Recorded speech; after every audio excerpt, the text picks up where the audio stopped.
Pin-drop silence, the sound of studying. Little noses press deep into numbers and letters, cramming small brains full of learning. These children are at a Saturday morning class. Their parents paid to have them taught and evaluated. But soon every 4-year-old could be tested because the government wants to move development exams taken at 7 to the start of the reception year. Ravi Lobo echoes the concerns of many parents who are worried about childhoods being hijacked by tests and exams. I think it's far too young to introduce testing at 4-year-olds. They should be enjoying their younger childhood.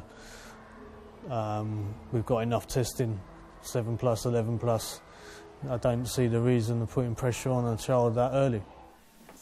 The reason for moving the tests is to make teachers invest more in younger pupils. But how much can a 4-year-old really be expected to know?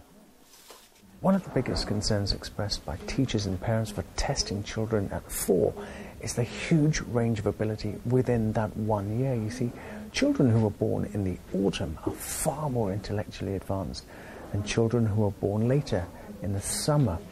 A report from the Department for Education shows that in literacy tests, 73% of children born between September to December reached at least the expected levels of writing.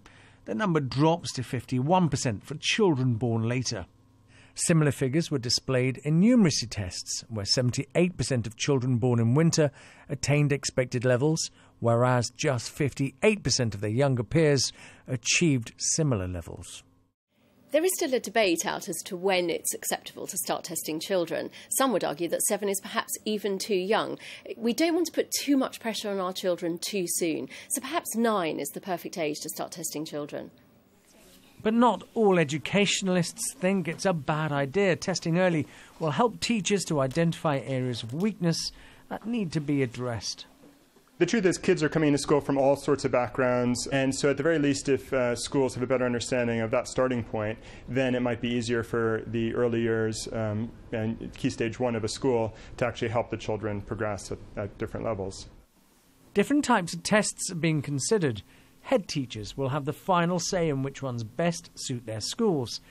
If the government does go ahead, the baseline tests could be introduced into classrooms by 2016.